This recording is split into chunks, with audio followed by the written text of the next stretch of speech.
சிவகார்த்திகேயன் நடிப்பில் வெளிவரவுள்ள பராசக்தி படக்கதை திருடப்பட்டது என உயர்நீதிமன்றத்தில் வழக்கு தொடரப்பட்டிருக்கிறது. விவரங்களோடு இணைகிறார் தலைமை செய்தி ஆசிரியர் கண்ணன். கண்ணன், தொடர்பான விவரங்கள். இது நடிகர் சிவகார்த்திகேயன் நடித்துள்ள பராசக்தி என்ற திரைப்படம் வரும் ஜனவரி 10ஆம் தேதி திரையிட இருக்கிறது. இந்த திரைப்படத்தின் கதை திருடப்பட்டிருக்கிறது என்று வழக்கறிஞர் ராஜேந்திரன் என்பவர் சென்னை உயர்நீதிமன்றத்தில் வழக்கு தொடர்ந்திருக்கிறார். உதவி இயக்குநர் ராஜேந்திரன் தொடர்ந்த இந்த வழக்கில் தென்னிந்திய திரைப்பட தயாரிப்பாளர் சங்கத்திற்கு சென்னை உயர்நீதிமன்றம் ஜனவரி 2ஆம் தேதிக்குள் விசாரணை நடத்தி அறிக்கை தாக்கல் செய்ய வேண்டும் நீதிமன்றத்தில் என்று பராசக்தி படத்தின் கதை திருடப்பட்டது என்று தொடர்ந்த வழக்கில் சென்னை உயர்நீதிமன்றம் இன்று உத்தரவிட்டிருக்கிறது. இதனால் திட்டமிட்ட தேதியில் பராசக்தி திரைப்படம் வெளியாகுமா என்ற கேள்வி எழுந்திருக்கிறது.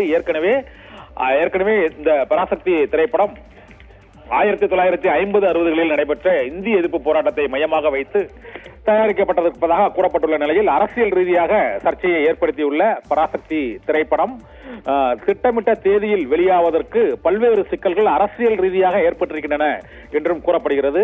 சென்சார் சான்றிதழ் பெறுவதில் சிக்கல் இருக்கிறது என்றும் 64 இடங்களில் படத்தில் துண்டு விழும் என்றும் கட்டிங் இருக்கும் என்றும் முக்கிய காட்சிகள் துண்டிக்கப்பட்டால் அந்த கதையின் தொடர்ச்சி மற்றும் படத்தின் திரைக்கதை ஆகியவை மிகவும் பலவீனமாக இருக்கும் என்பதால் அது திட்டமிட்ட தேதியில் அது திரையிடப்படுமா, சென்சார் போர்டு சிக்கலில் இருந்து மீண்டு வருமா அல்லது திருடப்பட்ட கதை என்பதிலிருந்து என்ற வழக்கிலிருந்து மீண்டு வருமா என பல்வேறு சிக்கல்கள் வெளியாகி இருக்கின்றன.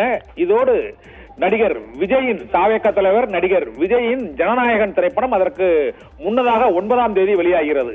ஜனநாயகனுக்கு போட்டியாகத்தான் இந்த பராசக்தி திரைப்படம் வெளியாகிறது என்பதால் பராசக்தி திரைப்படம் திமுக தலைமையின் நெருங்கிய உறவினரான ஆகாஷ் பாஸ்கரனின் தயாரிப்பில் உருவான திரைப்படம். இதனால் இங்கு தமிழகத்தில் ஆளும் கட்சி சிவகார்த்திகேயன் திரைப்படத்திற்கு ஆதரவாக இருக்கிறது என்றும் ஜனநாயகன் திரைப்படம் விஜய் திரைப்படம் என்பதால் அவர் தொடர்ந்து திமுக ஆட்சியை விமர்சித்து வருவதால் ஜனநாயகன் திரைப்படத்திற்கு பல்வேறு விதமான திரையரங்குகள் கிடைப்பதில் சிக்கலை உண்டாக்கும் வகையில் தான் இது 10ஆம் தேதி திரையிடப்படுகிறது என்றெல்லாம் பல்வேறு சர்ச்சைகள் எழுந்துள்ள நிலையில் புதிய சர்ச்சையாக இப்போது இந்த கதையே திருடப்பட்டது என்று உயர்நீதிமன்றத்தில் வழக்கு தொடரப்பட்டிருக்கிறது.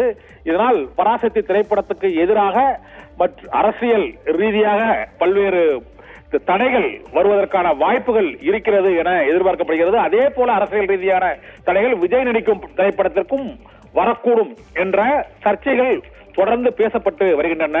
ஏனென்றால் பராசக்தி திரைப்படம் 14ஆம் தேதி வெளியிடப்படுவதாக இருந்த நிலையில் 9ஆம் தேதி ஜனநாயகன் வெளியிடுவதால் 10ஆம் தேதி பராசக்தியை வெளியிடுவதற்கு உதயநிதி ஸ்டாலின் மற்றும் அந்த அவரது ரெட் ஜெயண்ட் மூவிஸ்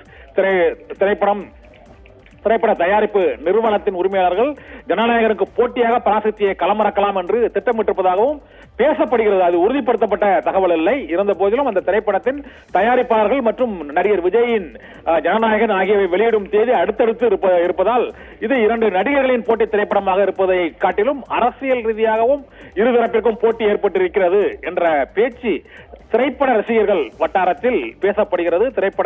திரையுலக வட்டாரத்திலும் இது தொடர்பான தகவல்கள் தொடர்ந்து பரபரப்பை அதிகரித்து வரக்கூடிய நிலையில் உயர்நீதிமன்றத்தில் புதிதாக ஒரு சட்ட சிக்கலும் உருவாகி இருக்கிறது. அனைத்தையும் மீறி பராசக்தியும் ஜனநாயகமும் எவ்வாறு வெளிவரப் போகிறது என்ற எதிர்பார்ப்பு இப்போது தமிழக திரையுலக ரசிகர்களிடையே அதிகரித்திருக்கிறது.